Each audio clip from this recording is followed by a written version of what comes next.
Muy bien, mis amados hermanos, ya pudieron ver que en la plataforma está la guía de clases de esta materia, está la guía de clases de esta sesión, la cual ustedes pudieron ver ya el tema que vamos a compartir hoy, que es el tema de la influencia de grupos sectarios en América Latina.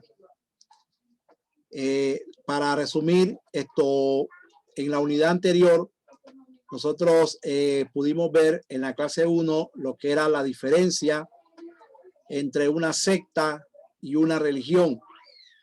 Dimos una referencia acerca de esto, dónde nacen las religiones, en qué se originan los grupos sectarios, y estamos hablando en esta clase acerca de 9 grupos que estamos hablando en esta clase, que son grupos de mucha influencia aquí en América Latina. Estos grupos que estamos tomando en esta clase los tomamos porque hemos creído que son los grupos más relevantes durante nuestros días y son los grupos, hermanos, más modernos, y hemos considerado que son también los más peligrosos. En la clase de apologética, la apologética tiene una diferencia con esta materia. La apologética es una defensa de la fe cristiana. Defendemos el cristianismo ante otras culturas, ante lo que dicen otros movimientos y otras religiones. Pero aquí, en esta materia, nosotros estamos comparando el cristianismo con otras religiones. Es la diferencia que, por eso nuestra materia se llama religiones comparadas. La semana pasada nosotros vimos lo que fue las creencias. O sea, comenzamos en la primera parte y la semana pasada terminamos esa unidad 1, donde hablamos acerca de las creencias de cada uno de los grupos. Teología emergente, Reino Ahora, Grupo Creciendo en Gracia, Pare de Sufrir, la masonería. Vimos también el otro grupo, de los unitarios. Hemos visto ya lo que son las creencias de todos estos grupos, pero hoy vamos a comenzar a estudiar en esta primera parte de esta sesión lo que es más bien ahora la influencia de estos grupos sectarios en América Latina. Cómo estos grupos están influenciando en América Latina a las personas. Parece que esto es un efecto, esto de las nuevas religiones, de las nuevas denominaciones, y también quiero agregar las nuevas tendencias que han entrado al cristianismo. Parece que esto es nuevo, a tal punto de que usted está en un sector donde usted predica la Biblia, donde usted predica la sana doctrina, y usted puede ver, hermano, que a veces como que hay problemas para crecer. La iglesia no crece de manera tan acelerada, tan rápido, cuando se trata de predicar la palabra de Dios.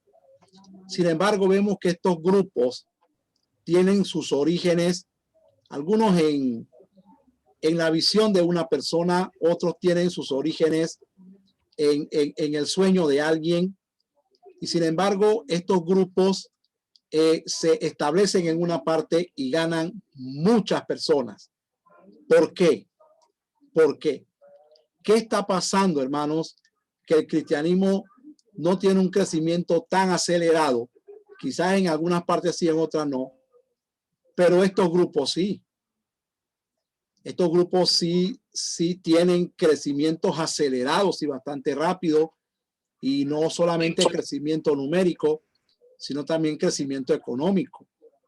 Son movimientos religiosos que mueven mucho dinero. Son movimientos religiosos que inmediatamente compran propiedades.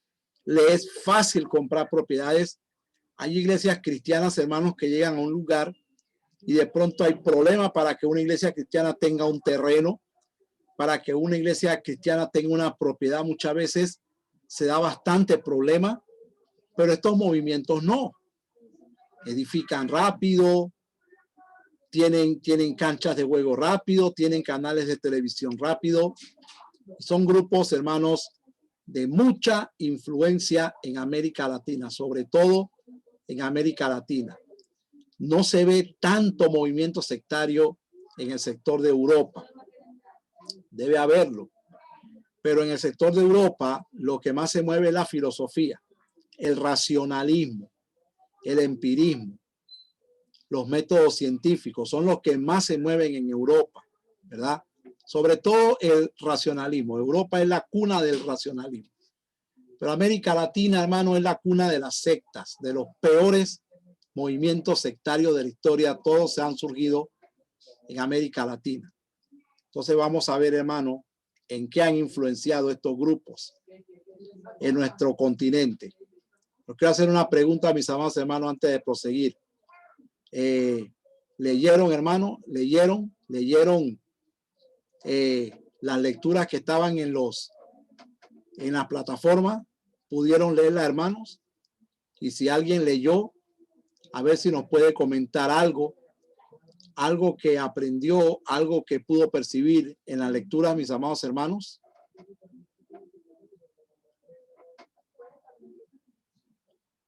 Tenemos que acostumbrarnos a leer, mis hermanos. Tenemos que tener esa cultura de leer. ¿Alguien, hermano, nos quiere comentar algo acerca de la lectura?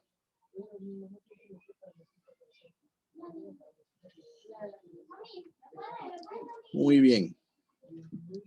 Bueno, al parecer, mis hermanos, nadie leyó.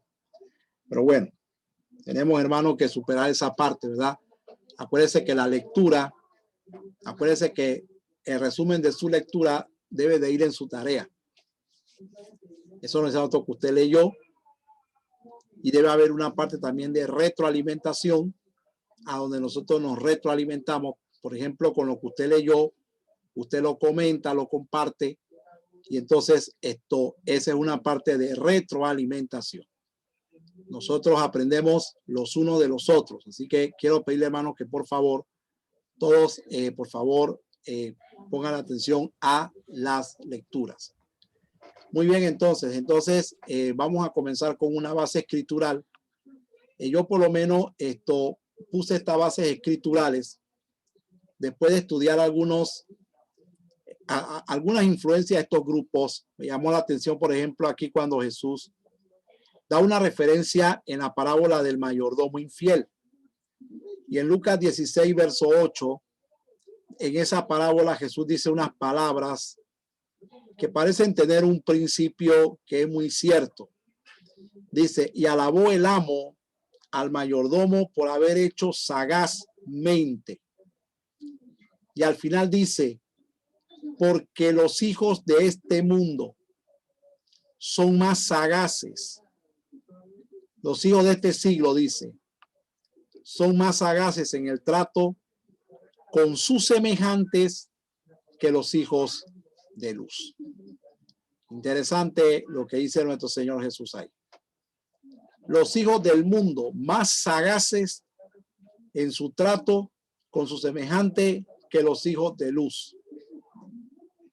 ¿Será que aquí tenemos alguna referencia o tenemos algo que nos está indicando por qué estos movimientos tienen tanto auge donde quiera que llegan? Bueno, vamos a verlo más adelante.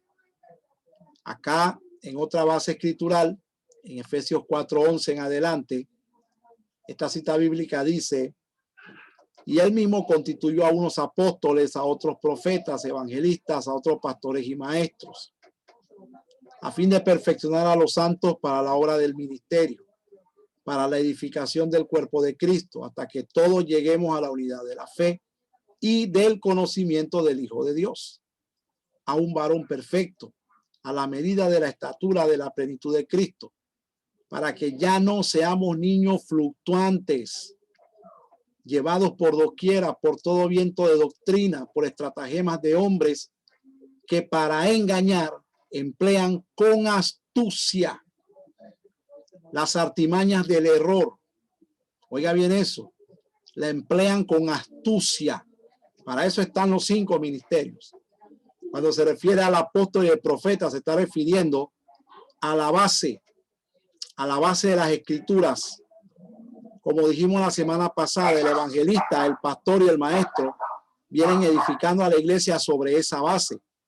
Entonces, el cuerpo de Cristo tiene que ser edificado para que toda la iglesia llegue a la unidad de la fe y del conocimiento del Hijo de Dios, a un varón perfecto, refiriéndose a la madurez, a la medida de la estatura de la plenitud de Cristo, para que dentro de la iglesia ya no hayan niños fluctuantes, llevados por doquiera, por todo viento de doctrina, por estratagema de hombre que para engañar emplean con astucia las artimañas del error, sino que siguiendo la verdad en amor, crezcamos en todo en aquel que es la cabeza, esto es Cristo, de quien todo el cuerpo, bien concertado y unido entre sí por todas las coyunturas que se ayudan mutuamente, según la actividad propia de cada miembro, recibe su crecimiento para ir edificándose en amor.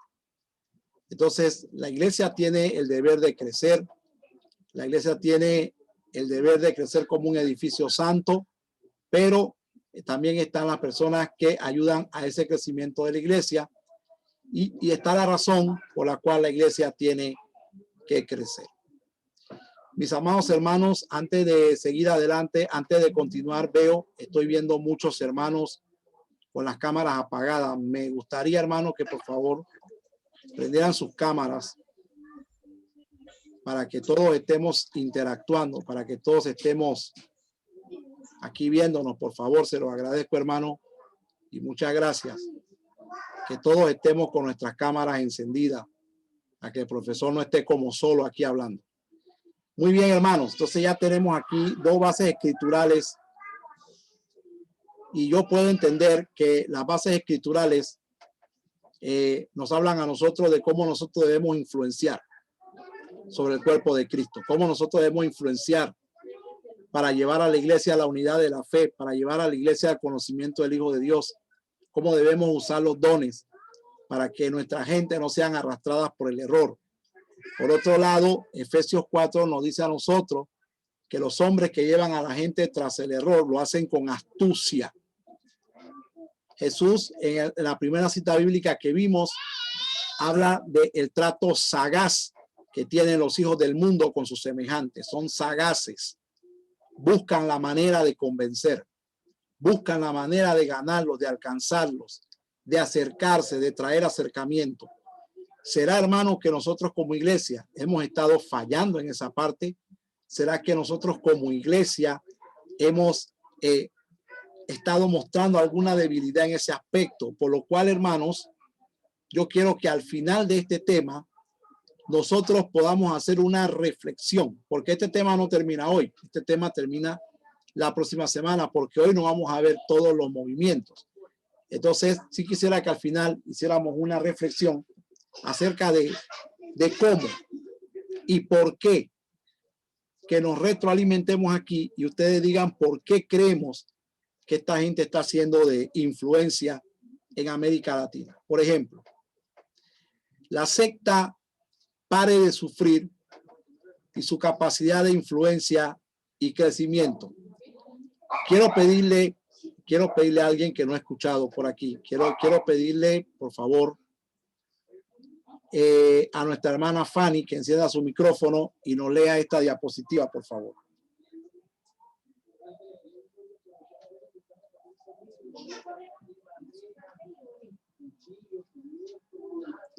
Tiene que encender su micrófono, hermana Fanny, y por favor léanos.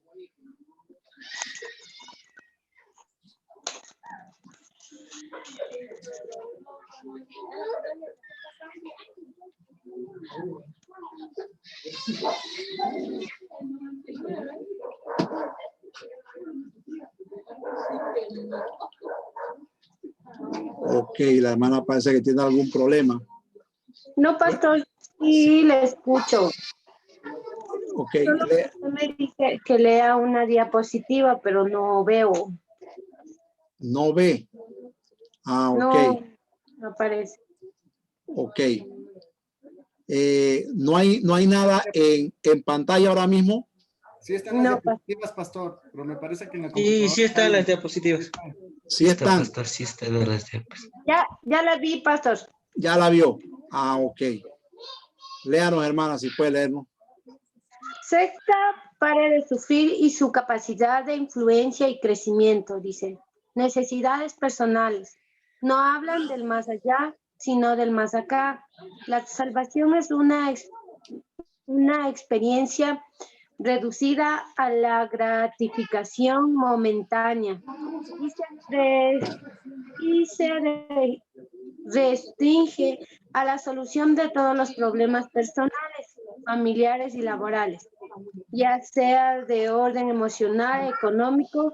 Su doctrina se centra en la cura divina, sanidad, la liberación de los espíritus malos, a la fe culpan de todos los males, expresión, falta de trabajo, violencia familiar, insomnio, pobreza, dolor de cabeza, decaimiento, etc. Y la prosperidad económica como fruto de la bendición de Dios. De hecho, perdón, su fundador es un referente en las llamadas teológicas a la prosperidad. En esta información se puede percibir la capacidad de influencia sobre las personas, pues todas buscan una solución a esta secta oportunista. Se aprovechan de la necesidad e ignorancia de las personas. Muchas gracias, hermana. Muchas gracias. Entonces, al ver la capacidad de influencia y de crecimiento que tienen estas personas, este movimiento, por ejemplo, que es uno de los que más auge tiene en América Latina, podemos ver aquí cómo ellos llegan a la persona. Primero, hermano, ellos se basan en necesidades personales. Por ejemplo, algo de la tendencia de este grupo es que no hablan del más allá, sino hablan del más acá. El cristianismo habla o se refiere a una esperanza bienaventurada en el más allá. Así lo vemos nosotros, una esperanza bienaventurada, una vida eterna. Pero ellos no se centran en eso, sino se centran en el acá, en el hoy, en el presente. Y para ellos dice que la salvación es una experiencia reducida a la gratificación momentánea y se restringe a la solución de todos los problemas personales, ¿verdad? Ellos se van a los problemas personales, problemas familiares, laborales, ya sea problemas de orden económico, de orden emocional. Se centran en la cura divina, en la liberación de espíritus malos. Para ellos, hermanos, todos los males, una de las cosas que esta doctrina enseña es que todos los males que una persona tiene son causadas por demonios. Yo pude investigar esta secta y ellos tienen cultos que ellos le llaman a estos cultos descarga espiritual. Ellos le llaman a estos cultos descarga espiritual. Y si una persona no es bendecida, es porque no fue con fe a la descarga espiritual. Entonces, ellos se dedican a esto, a la liberación de espíritus malos. Para ellos todos tienen demonios. El que tiene un dolor de cabeza tiene un demonio. El que tiene un problema económico es porque es causado por demonios, y así sucesivamente. Si usted no tiene trabajo es porque hay un demonio, y así van. Ellos se basan en la violencia familiar, en los insomnios, en la pobreza. En fin, ellos tratan de mostrar resultados que a primera vista no parece mal. ¿Sí? A primera vista no parece mal. O sea, si usted habla de resultados y de cambios a primera vista, no está mal. El problema está en que esta religión, hermanos, aquí está en el primer párrafo. En el primer párrafo está el punto de controversia. No hablan del más allá, sino que es un evangelio terrenal, un evangelio que se basa en lo que la gente está viendo, en lo que la gente está mirando. Cuando el cristianismo dice que por fe andamos, no por vista, estos se basan en lo que ven. Entonces, aquí se puede ver, hermano, que esta secta, como todas las otras demás sectas, se basan en la ignorancia de las personas.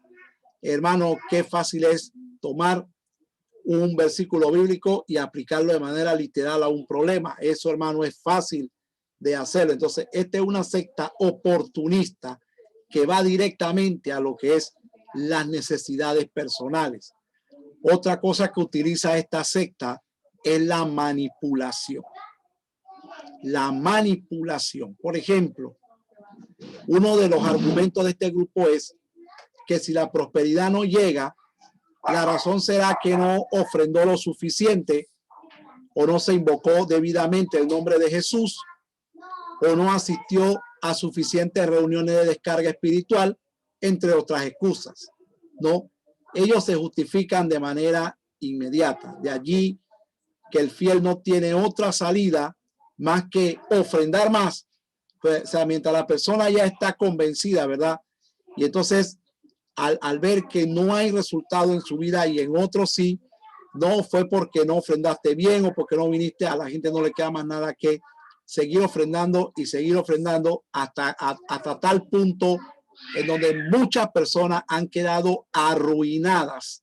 Por ejemplo, hay testimonio, conocí un testimonio de unos ganaderos en Honduras que quedaron sin ganado, quedaron sin dinero, quedaron sin nada por causa de que ofrendaron y ofrendaron y ofrendaron para recibir milagros y al final no recibieron nada y quedaron en la ruina. Y así hay muchos otros testimonios de personas que han quedado en la ruina, que han quedado en la pobreza sin nada, ¿verdad? Por causa de que no recibieron un milagro y siguieron ofrendando.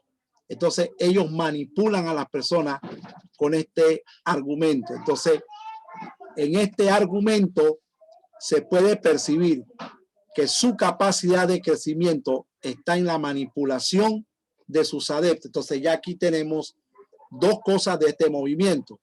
Tenemos la manipulación y también tenemos que es una secta que se basa en lo que es la necesidad de las personas. Muy bien. Por otro lado, vamos a ver un tercer aspecto, que es el aspecto de los puntos de contacto. Lo que ellos llaman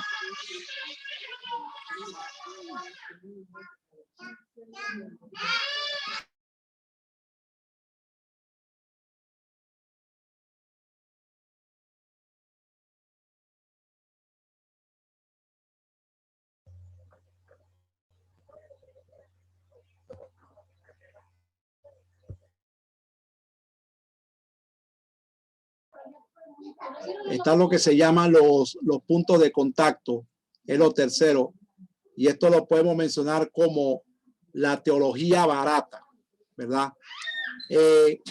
Los seguidores de este grupo llamado Pare de Sufrir citan textos bíblicos como apoyo para sus amuletos. Como ellos, hermanos, apoyan sus amuletos, que ellos lo llaman punto de contacto. Ejemplo, quiero, hermanos, que alguien allá busque Mateo 9, 20, 22 y alguien busque Hechos 19, 11 y 12.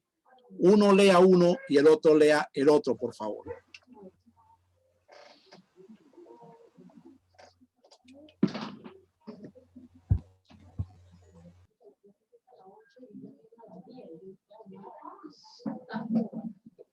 Pastor. Sí, lea. Mateo 9, 20 al 22, dijo, ¿verdad? Sí. Dice, y he aquí una mujer enferma de flujo de sangre desde hacía 12 años. Se le acercó por detrás y tocó el borde de su manto, porque decía dentro de sí, si tocare solamente su manto, seré salva. Pero Jesús, volviéndose y mirándola, dijo, ten ánimo, hija, tu fe te ha salvado. Y la mujer fue salvada desde aquella hora. Muy bien, muchas gracias. Ahora vamos a comentar eso. Hechos 19, 11 y 12. Otro que lo lea, por favor. Amén, pastor. De tal manera que aún llevaban a los enfermos los paños y delantales de su cuerpo, y las enfermedades se iban de ellos y los espíritus malos salían. Ok. Ellos usan citas como estas dos y otras, y estas citas ellos la interpretan como los puntos de contacto, lo que yo he llamado como una teología barata. ¿Qué ellos creen? Ellos toman Mateo 9, 20 y 22 para decir que la mujer fue sanada porque tocó el manto de Jesús. he aquí, por ejemplo, en Panamá, no sé si lo hicieron en Ecuador o en otros países de América Latina, trajeron un manto sagrado grande y lo pusieron sobre el altar y dijeron que ese manto era el que la mujer había tocado, y todas las personas corrían y tocaban ese manto, ¿verdad? Y comenzaban a testificar que eran sanadas. En el caso de Hechos 19, ellos hablan de los delantales y de diferentes objetos que las personas traían, pañuelos, para que los apóstoles lo tocaran, inclusive la sombra de Pedro, y sanaban. Bien, estas citas bíblicas son usadas por ellos como puntos de contacto para decir que los objetos sanan. Ahora, mis amados hermanos, una interpretación correcta de la Biblia nos enseña a nosotros que el que sanó a la mujer del flujo de sangre no fue el manto, sino fue Jesús. Fue el poder de Jesús, no fue el poder del manto. La Biblia nos enseña que lo que sanaba era el poder del Espíritu Santo, no eran los delantales, no era la sombra de Pedro. Inclusive la Biblia tampoco dice que la sombra de Pedro sanaba. Dice que la gente traían a sus enfermos para ver si al menos la sombra de Pedro les caía y eran sanados. Ese era el concepto de la gente, pero la Biblia no dice como norma de que los objetos van a sanar. Entonces, esto es una teología bastante barata y la gente cree esto en masa, hermanos. La gente cree esto en masa. Entonces, esta semana yo hice una reflexión en mi iglesia cuando leímos el Evangelio de Mateo y leímos aquella parte a donde dice el evangelista que Jesús salió y vio a las personas y las vio dispersas y sintió compasión por ellas porque las vio dispersas como ovejas que no tenían pastor. Ahora, hermano, yo hice una reflexión. ¿Sabe usted qué es una persona dispersa? ¿Sabe usted qué es una oveja desamparada? ¿A qué se refirió Jesús cuando habló de una oveja desamparada? Hermano, se está refiriendo a gente que se va a perder porque nadie los está ayudando. Gente que se va a perder porque nadie los está guiando, nadie los está orientando, nadie los está mentoreando. Entonces, lastimosamente, estos grupos sectarios se aprovechan de la falsa interpretación de la Biblia porque no son todos, hermanos, los que estudian la Biblia, no son todos los que interpretan la Biblia. Entonces, estas personas se apoyan de estos pasajes, de estas frases bíblicas y comienzan a interpretar estas cosas y a justificar las prácticas que ellos tienen. Entonces, hermano, con estas citas bíblicas manipuladas y mal interpretadas, la gente ha creído en los jabones, en los mantos, en la rosa, en la toalla, en los pañuelos y en este tipo de cosas. Entonces, esta es una forma, una manera en la que estos grupos están influenciando no solamente a un grupo de personas, sino, hermano, en América Latina. La semana pasada, cuando vimos la estadística, cuando vimos el tema de las creencias de ellos, nosotros pudimos ver en la unidad 1 cómo estos grupos, sobre todo tienen, hermano, iglesia en más de 10 países del mundo. Quiere decir que han sido de gran influencia en América Latina y tienen muchos adeptos, hermano. Tienen muchos adeptos. Entonces, aquí hay tres aspectos por los cuales ellos han influenciado: las necesidades personales, los puntos de contacto y la manipulación. Tres aspectos, tres estrategias, tres artimañas que ellos utilizan con astucia para engañar a las personas. Oscuridad y tinieblas es lo que reina aquí. Hermano Fernando, léanos esta parte, por favor.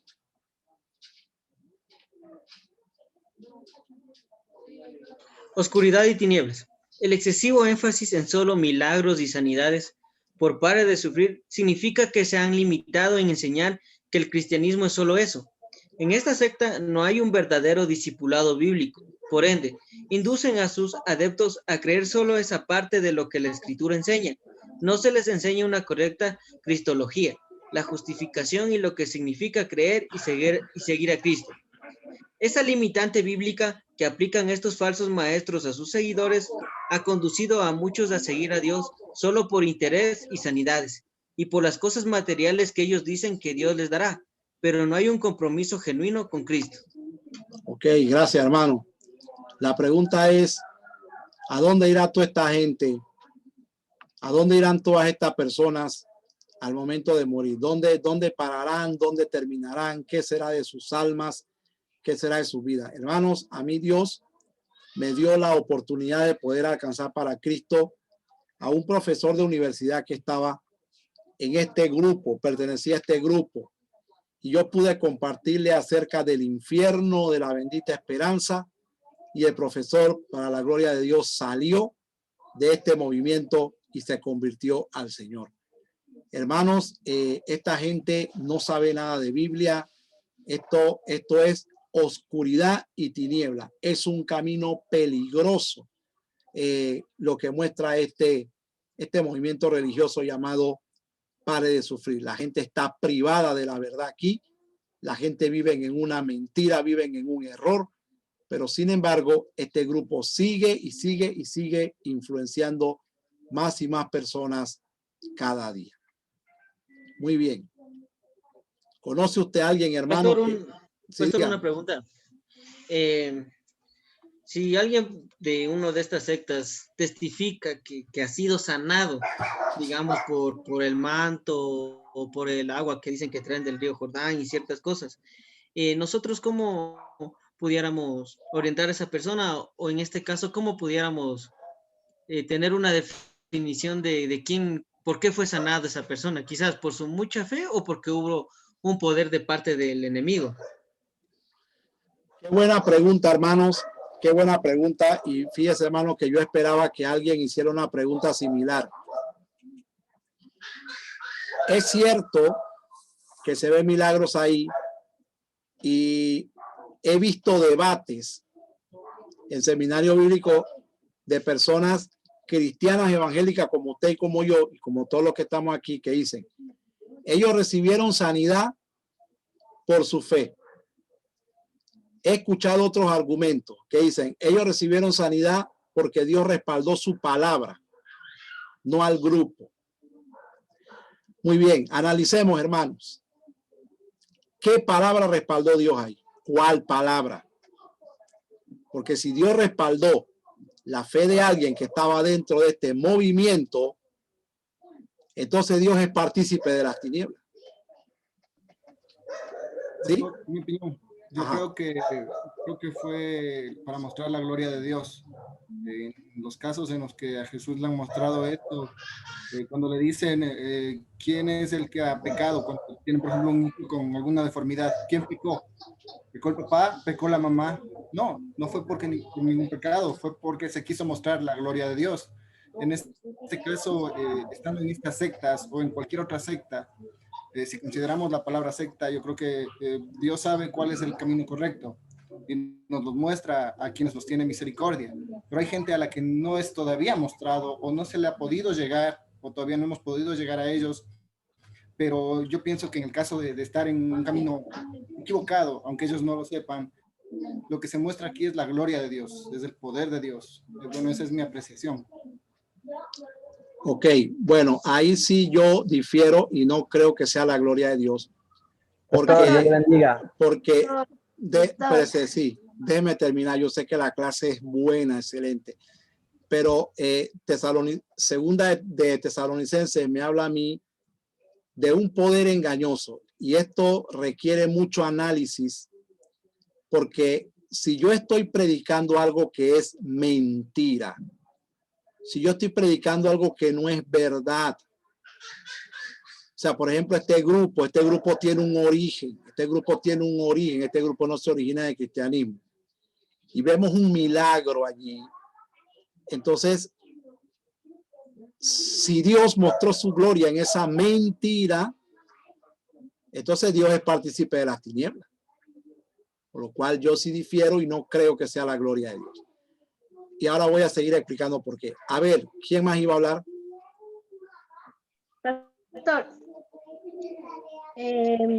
bueno, espero estar equivocada, pero dice que si Dios hace milagros, el diablo también lo puede hacer para tenerle cegado a esa secta. Entonces, el diablo también puede hacer milagros, puede hacer muchas cosas. Esa era mi... Y hay, sí, gracias. Y hay una línea muy delgada, Ah, en lo que se llama los dones del Espíritu y la falsificación de los dones del Espíritu. O sea, hay una línea muy, muy delgada en eso. ¿Y por qué yo difiero que sea la gloria de Dios? Porque cada vez que Dios mostró un milagro, siempre fue para un propósito. Yo tengo un familiar que es miembro de este grupo y este familiar ha recibido milagros, pero vive en una ruina espiritual tremenda. No acepta la verdad, no acepta la Biblia. Hermanos, a pesar de haber recibido su milagro en esta secta, su vida no es la correcta, no es la mejor. Igual, hermanos, creo que si muere en esta creencia, no creo que se vaya a salvar, porque Jesús dijo algo interesante: por sus frutos los conocerá. Jesús también dijo que en este tiempo muchos iban a hacer milagros, muchos hablarían otras lenguas y harían grandes cosas, que al final iban a decir Señor, Señor, pero él le dirá: apártense de mí, hacedores de maldad, no los conozco. Entonces, es la pregunta que ustedes están haciendo, que hizo el hermano Fernando Cando, y las opiniones que ustedes están dando son muy valiosas, porque son preguntas que ustedes se van a encontrar en el camino. Si la santa muerte del diablo, ¿por qué la santa muerte salvó a mi hijo de la muerte? Entonces, hay que tener, por ejemplo, el sumo cuidado ahí de relacionar a Dios con esto, ¿verdad? Por ejemplo, cuando utilizamos términos como la gloria de Dios, ese es un término muy grande. O sea, por ejemplo, la gloria de Dios es algo que ningún ser humano resiste. Ningún ser humano resiste la gloria de Dios. Los casos en la Biblia donde la gloria de Dios se mostró o se manifestó fueron momentos sobrenaturales donde el ser humano no pudo estar. En el caso de Jesús, cuando Jesús dice que la sanidad del joven era para la gloria, o que la enfermedad de él era para la gloria de Dios, recordemos, hermano, que es el propio Hijo del Hombre, el propio Hijo de Dios, el que habla esto y está presente en el lugar de los hechos, ¿verdad? Pero por esa razón nosotros conocemos el origen de este movimiento, y al conocer el origen de este movimiento, cualquier milagro que se ve ahí, hermano, es algo muy dudoso, es algo muy dudoso. El engaño opera de muchas maneras. Aquí en Panamá hay gente en esta secta testificando cosas como esta: Dios cumplió su propósito en mí. Pero ¿cuál fue su propósito? Fui a Disneylandia. Pastor, conocí Disneylandia. Pastor, pude ir a los Alpes. Pastor, pude ir de vacaciones a Río de Janeiro. Y nada de eso es el propósito de Dios con una persona. O sea, nada de eso. Cuando nosotros hablamos de el propósito de Dios, debemos de estar bien claro qué es un propósito de Dios, ¿verdad? Entonces, esta gente aquí en Panamá, por ejemplo, están testificando este tipo de cosas, pero son personas que en su vida personal, en su vida diaria, no muestran frutos de arrepentimiento ni frutos de una verdadera transformación. Entonces, es muy dudoso. Los milagros que se ven en estos movimientos son cosas muy, muy dudosas. ¿Alguien más quería hablar? Vi que alguien más quería hablar. Pastor, Dios le bendiga, buenas noches. Amén. Sí, dígame. Bueno, realmente sabemos, ¿no?, de las sectas que en este tiempo están cobrando, y a la misma vez sabemos que obviamente el diablo tiene sus secuaces que día tras día está trabajando, y obviamente la Biblia nos enseña que la luz con las tinieblas no pueden unirse, y a la misma vez en segunda de Juan nos dice que si alguno viene con una falsa doctrina, que nosotros no lo recibamos, y obviamente el diablo obra a través de milagros, pero tenemos que entender que esos milagros son a corto tiempo. En el momento ellos pueden ver milagros, pueden recibir sanidad, pero tienen que saber que el enemigo obra a través de eso para poder levantar más discípulos para llevar al infierno, que podríamos decirle de esa manera. Entonces, yo creo que no podemos llamarle la gloria de Dios porque la gloria de Dios obviamente se basaría en aquellos que le están sirviendo o puede ser incluso en aquellos que tal vez no conocen la verdad, pero que tienen fe en algo que tal vez no creen, ¿no? Entonces, pastor, solamente decir que estas sectas están siendo prácticamente dirigidas por el demonio. Y si nosotros, conociendo la verdad, no hacemos nada, la cuestión es, no sé a dónde vayamos a parar o qué va a ser de aquellas vidas. Entonces, yo creo que sería muy bueno poder fundamentar más este tema, porque en este tiempo donde aquí en Ecuador creo que ya en diferentes ciudades ya hay esta secta de pare de sufrir. Pero muchas de las veces nosotros no tenemos una base bíblica para poder refutar de lo que ellos están diciendo y darles a conocer la verdad de lo que está escrito en la palabra, pastor. Amén. Por ejemplo, gracias, hermano. Gracias, hermano. Por ejemplo, mire, alguien me hizo una pregunta una vez también y me dijo, pastor, ustedes dicen que la iglesia católica no es la iglesia del Señor. Y si no es la iglesia del Señor, entonces, ¿por qué hacen exorcismos? ¿Por qué echan fuera demonios y no son la iglesia del Señor? Muy bien. El exorcismo es un negocio, es un negociado, es un cambio. ¿Por qué?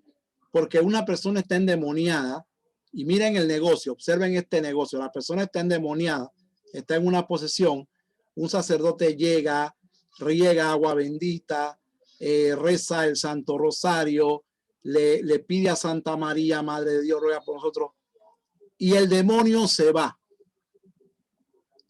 El sacerdote pone un objeto, pone una cruz y el demonio se va. Pero después que el demonio se va, la persona ¿cómo queda?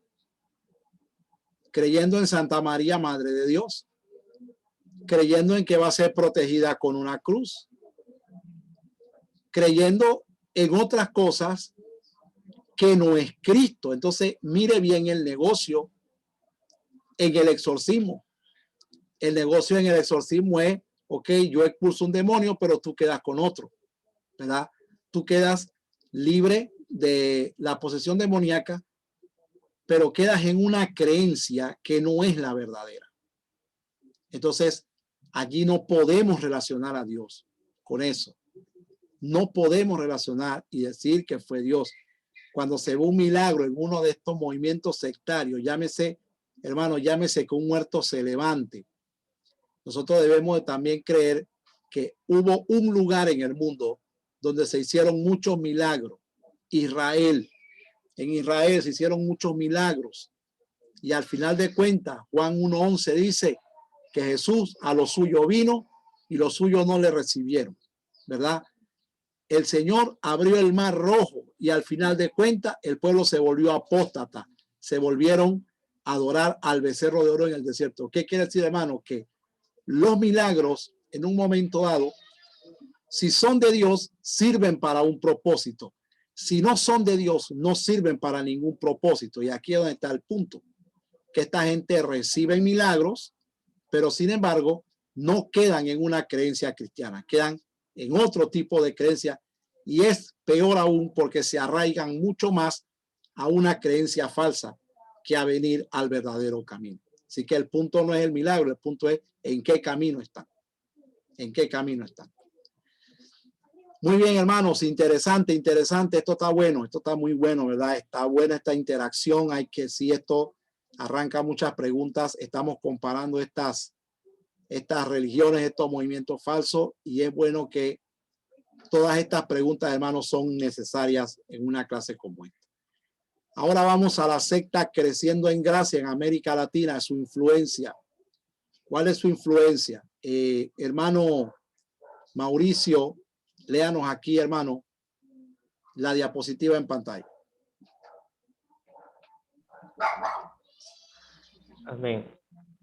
Secta creciendo en gracia y su influencia en América Latina. El grupo alega contar con iglesias en países hispanos, tales como Argentina, Brasil, Bolivia, Ecuador, Colombia, El Salvador, Costa Rica, Honduras, Nicaragua, Guatemala, Cuba y Panamá. Su literatura y mensajes grabados en contra del legalismo y del sistema de obras o méritos para mantener la salvación resultan sumamente atractivos a aquellas personas creyentes que están desilusionadas e inseguros entre tantas doctrinas y mandamientos de hombres que hay en la actualidad en las denominaciones y religiones. Gracias, hermano. Hermano, esta secta, yo recuerdo, yo les comenté a ustedes que el líder de esta secta, que primeramente dijo que él era Dios, después dijo que era Jesucristo, después cambió de parecer y dijo que él no era Jesucristo, que él era el Consolador. Y al final de cuentas dijo que se equivocó, que él no era el Consolador, dijo que él era el Anticristo. Y salió diciendo que el 666 era número de bendición y toda la gente quedó marcándose con el 666. Todos sus seguidores. En YouTube hay videos tristes de niños que obligan a tatuarse con el 6 porque están a favor de esta secta. Bueno, mis amados hermanos, esto es bien triste, pero esta secta es una de las sectas que más influencia tuvo en América Latina. Esta secta, con todo y las mentiras de su líder y los desaciertos de este líder, todos estos países que ustedes ven aquí, ellos tienen influencia. Su líder murió, José Luis Miranda murió, y ahora su esposa dice que ella es Cristo Lisbeth, y la iglesia ha seguido adelante, el grupo, el movimiento ha seguido adelante con esta mujer que ahora dice que él vive en ella y ella es Cristo Lisbeth, la mujer Jesucristo en la tierra. Se hace llamar Cristo Melquisedec. Igual, hermano, tienen millones de adeptos en todos estos países del mundo. Pero esta secta tiene algo, hermano, muy peculiar, muy singular. ¿A quién atrae esta secta? Esta secta atrae a personas que han salido enojadas con sus denominaciones. Ella se va directo a los problemas denominacionales. Mire toda la diferencia a pare de sufrir que se maneja con objetos, poniendo la fe en objetos que se manejan haciendo milagros. Este grupo va directo a los problemas denominacionales y toda esta gente herida con denominaciones como la nuestra, ellos la traen. Así han ganado mucha gente. Circuló un video en YouTube de un pastor de Asambleas de Dios que públicamente aceptaba a Miranda como su Dios y Salvador en el altar. Este video está en YouTube y él le decía a Miranda, tú eres mi Dios, tú eres mi Dios. Y este señor Miranda vino aquí a Panamá a pedirle al superintendente de la Asamblea de Dios de Panamá que se fuera con él y a todo el ejecutivo. Lastimosamente, este hombre se llevó a un maestro de la palabra aquí en Panamá, a un maestro de la palabra que mucha gente quería aquí en Panamá. Se lo llevó. El hombre se tatuó con el tatuaje de él, se fue para Miami y la esposa de este hermano murió de un ataque al corazón de la impresión de ver a su esposo diciendo que ahora Miranda era Dios y que Dios estaba y que el verdadero Dios estaba en Miami.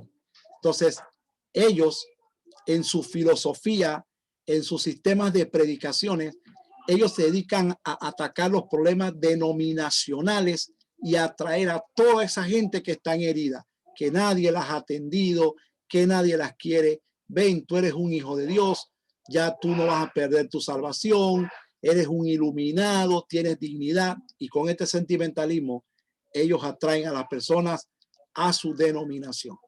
Ellos utilizan cosas, por ejemplo, como estos que están aquí.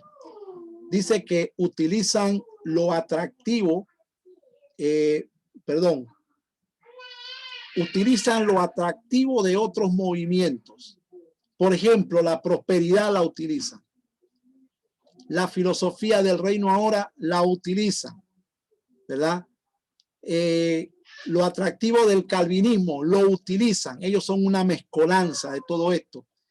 Usan la adulación de las personas. Ellos adulan a las personas, las adulan y las sacan de sus denominaciones y la traen a ellos. Esta secta manipula los sentimientos de la gente. Por ejemplo, Miranda, veíamos la gente cómo le cantaban a él. Le cantaban alabanzas a él en vivo y le decían, tú eres mi Dios y todo esto. Manipulan los sentimientos. Citas bíblicas mal interpretadas y como todos los demás otros grupos sectarios, se aprovechan de la ignorancia de sus miembros. Miren aquí, hermano, que en sus sistemas de influencia tienen cosas similares a otras sectas, pero tienen otras cosas que la hacen diferente de otras sectas. Por ejemplo, Pare de Sufrir se aprovecha de la necesidad de las personas y estos acá se aprovechan del enojo denominacional, vamos a llamarlo así, de las personas para traerlo a su grupo. Entonces, este grupo tiene millones de seguidores en América Latina. No tiene ni 100 ni 200. Tienen millones de seguidores en América Latina. Tienen canales de televisión. Tienen páginas de internet donde ellos informan a la gente. Tienen satélites donde en todas sus iglesias el domingo se escucha un solo mensaje. Tienen satélites, tienen escuelas, hermanos, donde enseñan su filosofía. Y ellos entonces de esta forma han influenciado en la gente de América Latina. El movimiento creciendo en gracia. Y ahora vamos a hablar del movimiento Reino Ahora. Pero Reino Ahora es un movimiento neopentecostal. Y para hablar del movimiento Reino Ahora, vamos a hablar un poco de lo que es, hermanos, el neopentecostalismo. Que el neopentecostalismo no es el pentecostalismo, no se debe confundir. Hay un pentecostalismo clásico, pero hay un neopentecostalismo que viene de los años 60 para acá. Entonces, vimos dos grupos sectarios y en la próxima clase, cuando hablemos ya de estos grupos sectarios, vamos a ver entonces en sí cuáles son las doctrinas de ellos.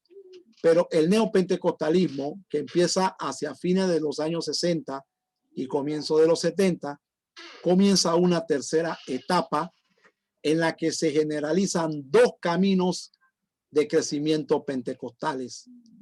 El llamado neopentecostalismo y atención, el de las iglesias autónomas. En otras palabras, las iglesias independientes.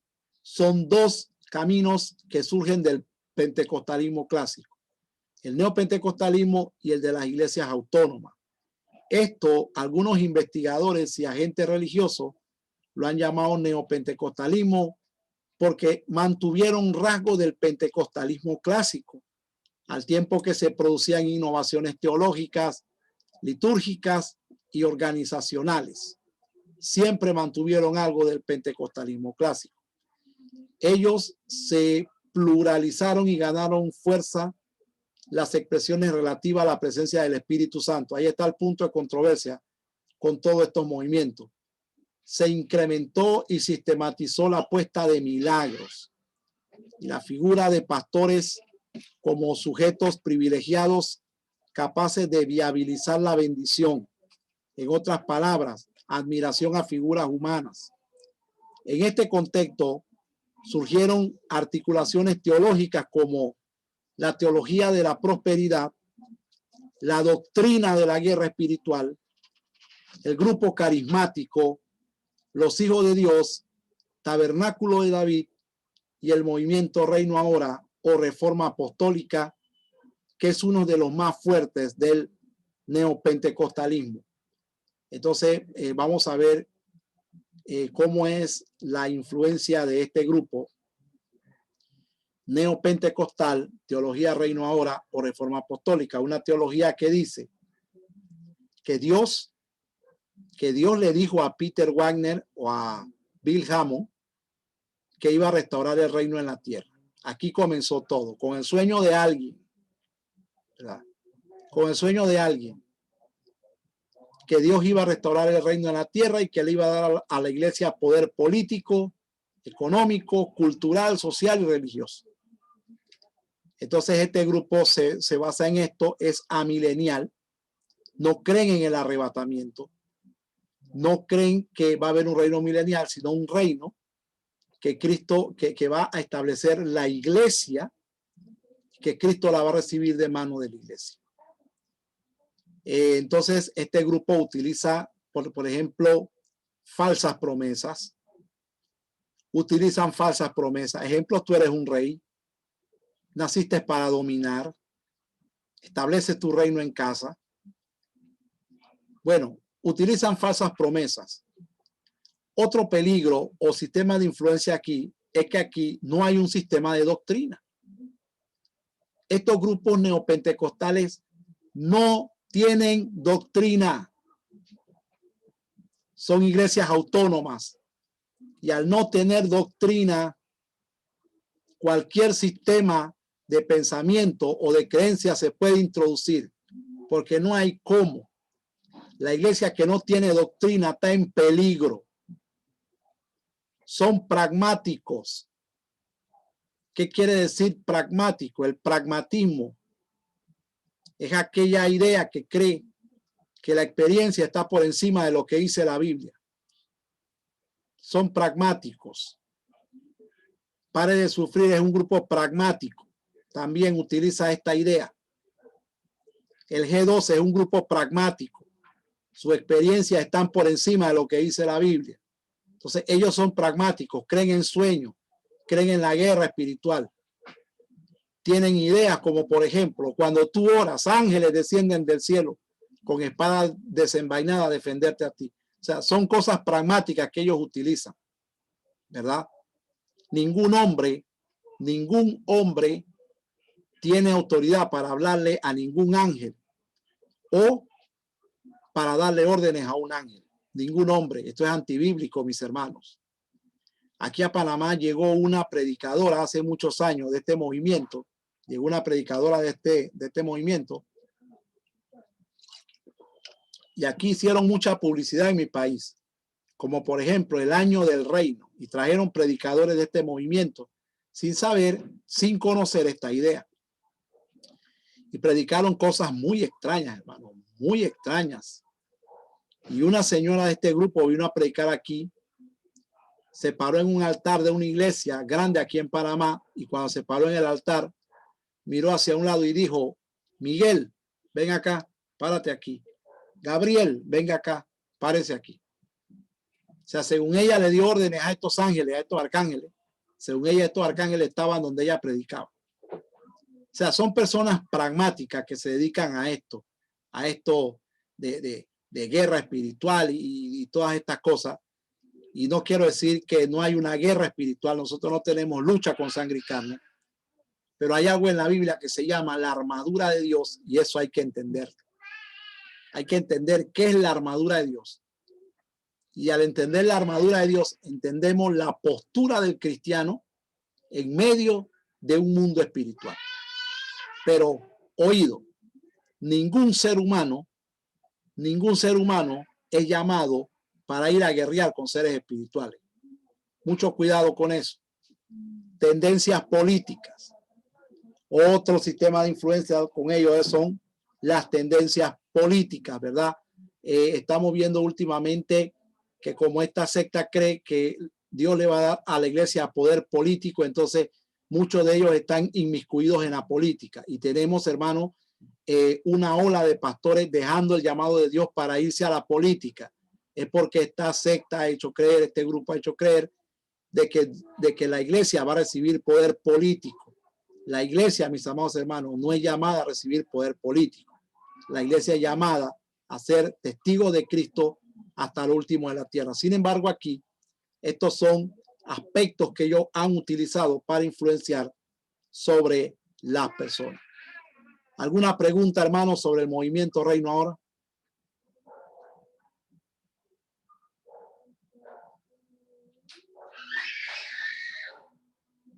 De hecho, son el grupo que también se hacen llamar nuevos apóstoles y nuevos profetas, ¿verdad? Porque según Bill Hammond, según alega Bill Hammond en su experiencia, dice que Dios le dijo que las nuevas bendiciones solamente las pueden proclamar nuevos apóstoles y nuevos profetas.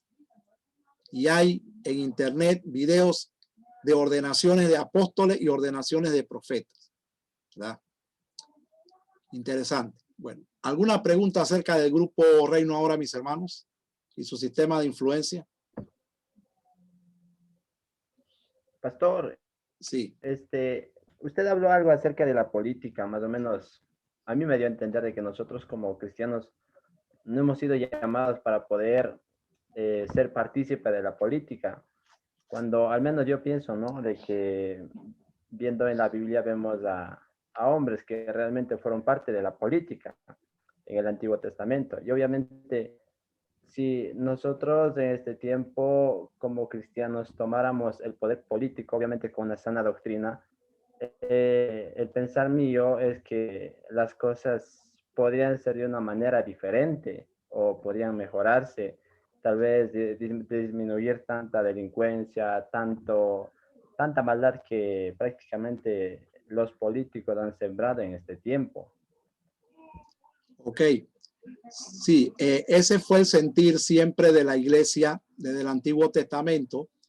Desde el Antiguo Testamento venía el sentir de que la nación de Israel tenía que convertirse en una maquinaria política, en un nuevo reino, en un nuevo imperio, porque los otros imperios realmente habían venido en decadencia y los israelitas pensaban que ellos iban a ser un nuevo imperio, un grupo político. Sin embargo, también podemos ver que los apóstoles de Jesús fueron influenciados por ese pensamiento. Ellos fueron influenciados por ese pensamiento a tal punto que antes de la ascensión, ellos le hacen a Jesús una pregunta política.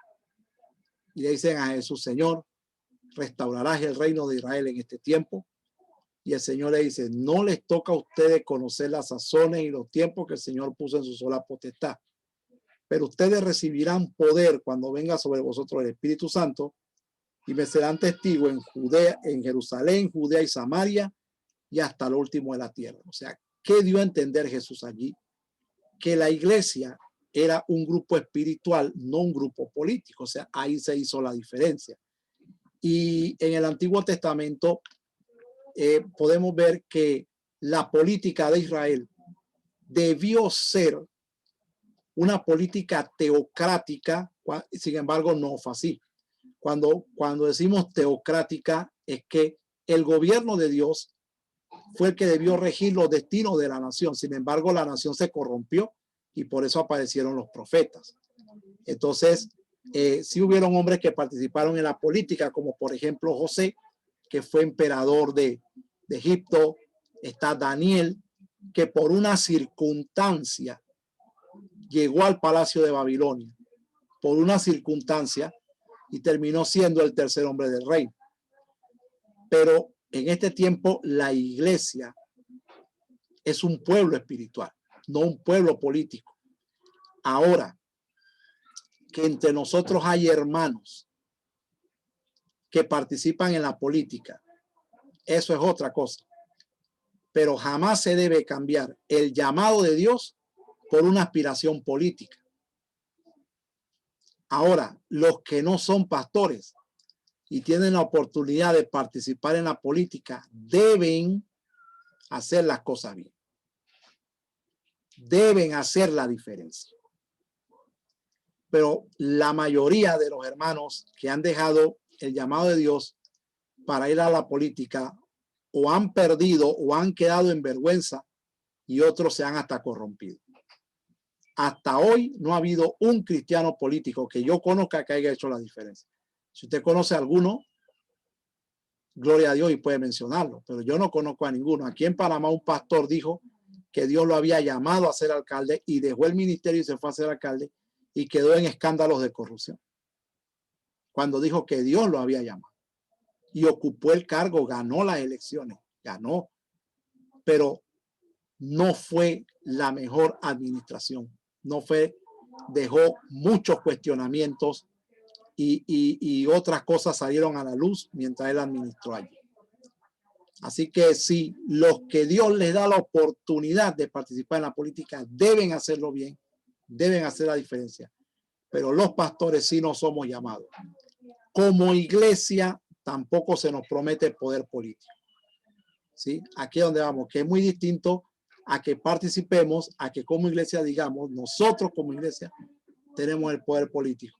Esa es la diferencia. Pastor, sí. Una preguntita. Sí, ¿cómo? El presidente de El Salvador, Nayib Bukele, él tiene un testimonio entonces y de él. Ajá, él es, sí, es lo que yo estoy explicando. Él es hijo de pastor. Ah, ya. Él es hijo de pastor, igual que el de Guatemala, el que salió, Jimmy, es hijo de pastor. O sea, son hijos de pastores y tienen principios. Por lo menos Bukele tiene principios, es un hombre que ha hecho cosas buenas, pero también se está diciendo que cuando termine su administración es que va a venir el cuestionamiento. ¿Verdad? O sea, son hijos de pastores, no pastores. O sea, no pastores, o sea, el ser pastor y ser político, o decir que Dios a la iglesia le dio poder político es incorrecto, porque Dios no nos ha dado poder político. Nuestro poder es poder para ser testigos de Cristo en un mundo perdido. Sí. Entonces, sí, lo que él es hijo de pastor, es hijo. Pero él no ha profesado ser cristiano, hasta donde yo sé, no ha dicho que es cristiano. Sí, hijo de pastor, pero no cristiano. Ok. Sí, qué bueno, hermano. Me encantan sus preguntas. Qué bueno que podamos interactuar. Y está el grupo G12. Y aquí vamos a ver este sistema de influencia del G12, que dice que empezando, bueno, hermano Tomás Olmedo, léanos aquí, por favor, hermano Tomás. Amén, pastor. Ya. Empezando en Sudamérica, el movimiento G12 se expande por todo el mundo, por ser un sistema que promete traer crecimiento a las iglesias que lo adoptan. Sin embargo, en la manera de crecer y se expande el movimiento, también la controversia que lo rodea. Este movimiento también es conocido por la visión celular, Grupo G12, Gobierno de los 12, o por el apodo Los Encuentros. El evangelismo, el discipulado y la santidad son enfatizados en la Biblia y muchas veces descuidados por las iglesias evangélicas. Pero cuando estos son enfatizados a sus extremos de una manera no bíblica, pueden proveer una oportunidad para la manipulación y el abuso. Gracias, hermano. Gracias. Entonces, un movimiento que comenzó en Colombia, pero que históricamente se comprobó que no comenzó en Colombia, que tenía sus raíces en la idea de un hombre llamado Ignacio de Loyola. Es interesante, hermano, que pudiéramos estudiar a Ignacio de Loyola y conocer lo que este hombre escribe en su libro, que aparentemente cuando otros investigadores investigaron el grupo G12, se cree que las ideas que se sacaron para los encuentros G12 fueron ideas de la filosofía de Ignacio de Loyola, un hombre que trató de defender a los indios, ¿verdad? Y dice que él practicó, según los libros de historias, por ejemplo, ahora mismo estamos dando historia de la iglesia. En Historia de la Iglesia 2 hablamos de este tema, cuando se dan las colonizaciones. Dice el libro de Justo González que Ignacio de Loyola practicaba ritos secretos con los indios. Entonces, estos ritos secretos de una manera cayeron en manos del catolicismo y se cree de principio de que el movimiento G12 es una influencia para traer a los hermanos separados, a lo que ellos llaman hermanos separados, traerlo al catolicismo romano. O sea que muchos han interpretado esto como que el catolicismo romano se ha introducido en nuestras iglesias con las prácticas del movimiento G12.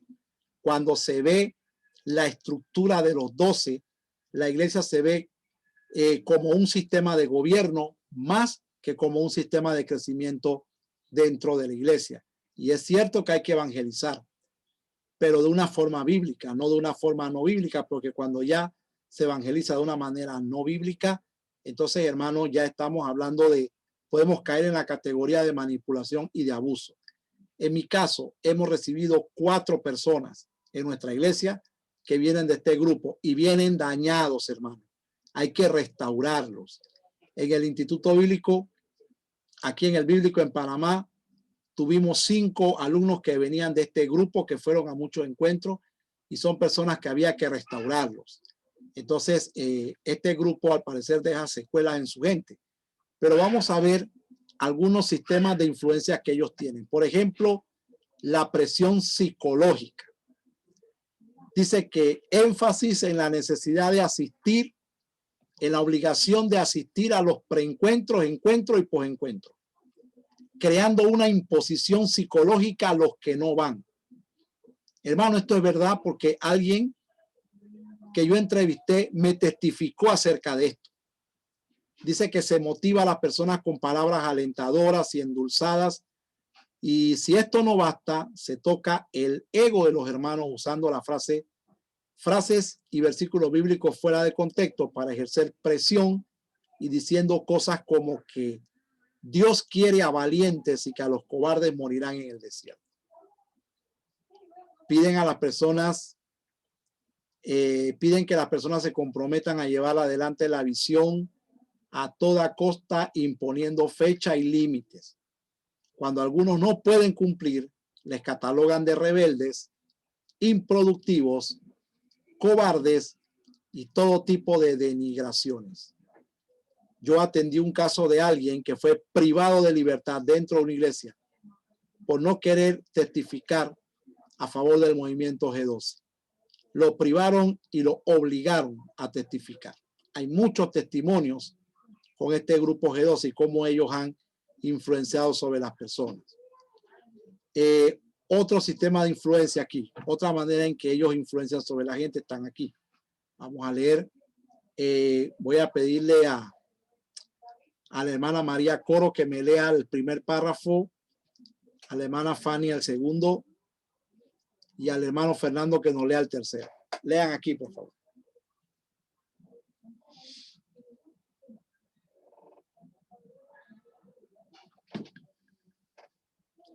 Hermana María.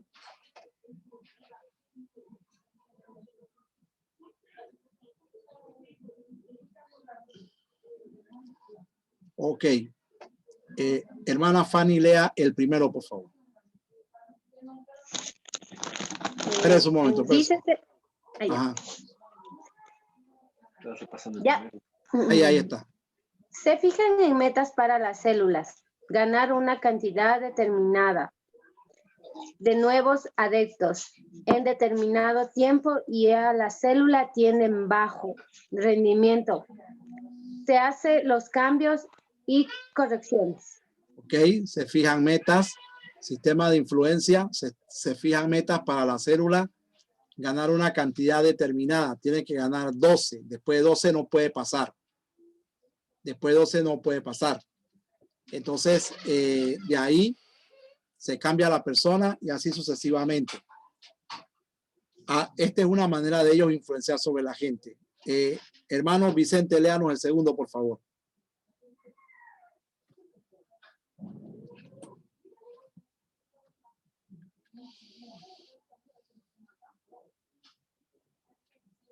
Bueno, hermano Vicente parece que está congelado, no lo escucho. Bueno, yo voy a leer, hermanos. Dice que se usan métodos empresariales para alcanzar un objetivo imperativo y se mide el éxito o el fracaso por las escalas de valores comerciales. La iglesia parece más una empresa de venta que una congregación. Así que este es un método, se usan métodos empresariales para llevar a la iglesia, para hablar de éxito y de fracaso.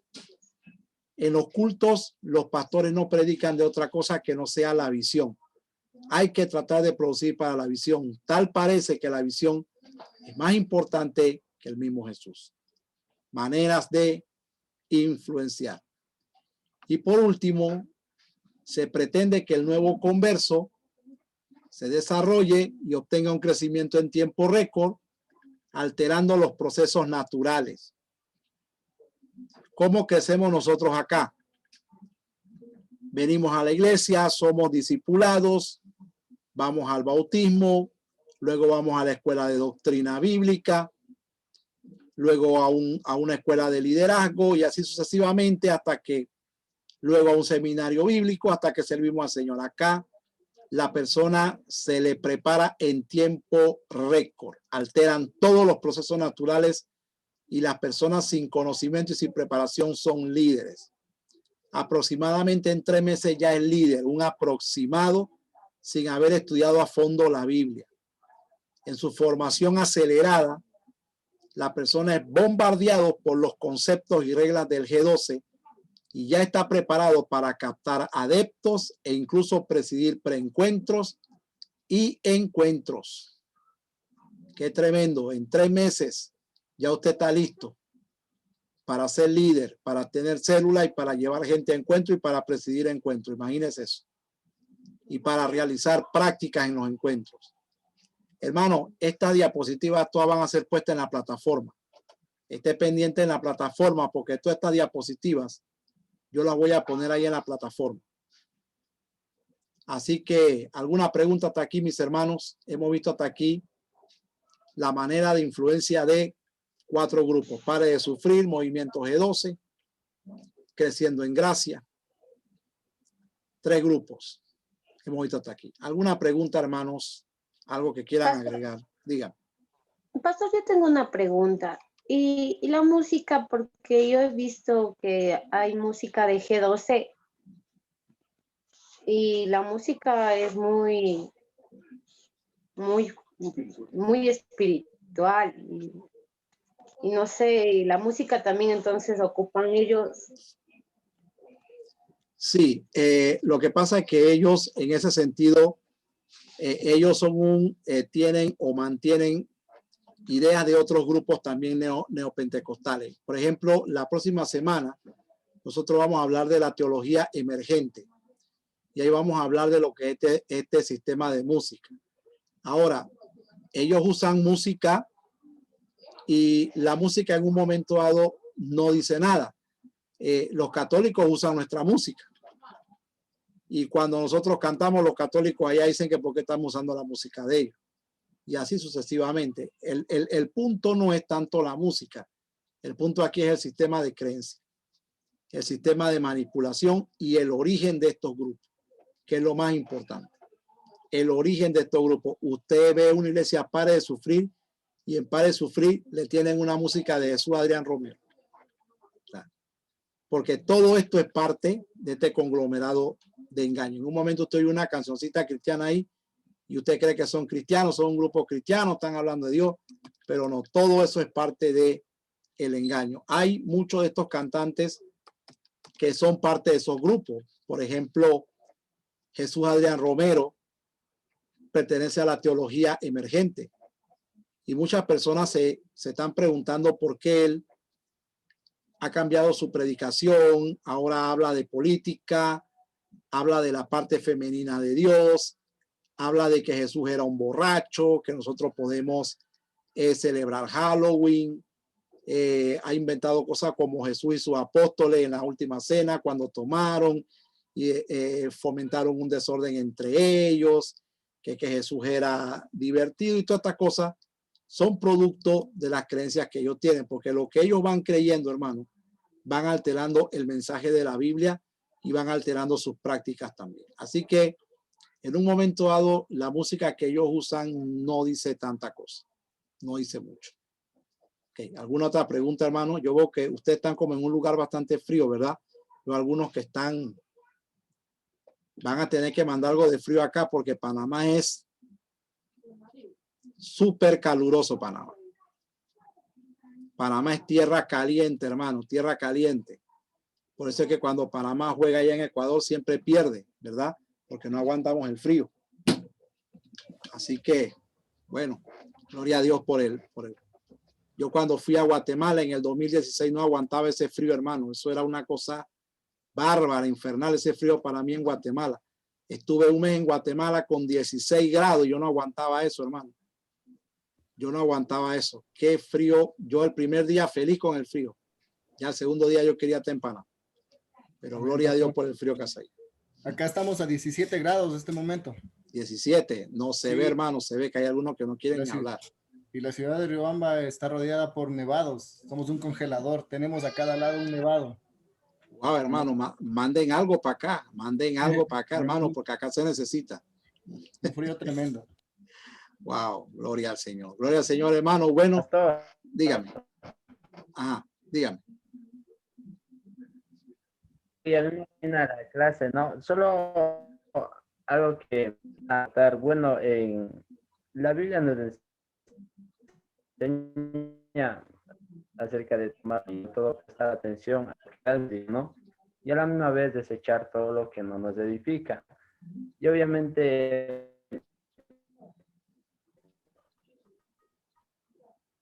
El hermano como que no tiene señal. yo escucho, siempre me ha ministrado. La mayoría de las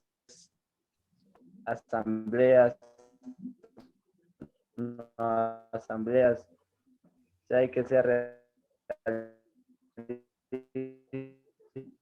realista. Se le entrecorta, hermano, casi que no se le escucha nada.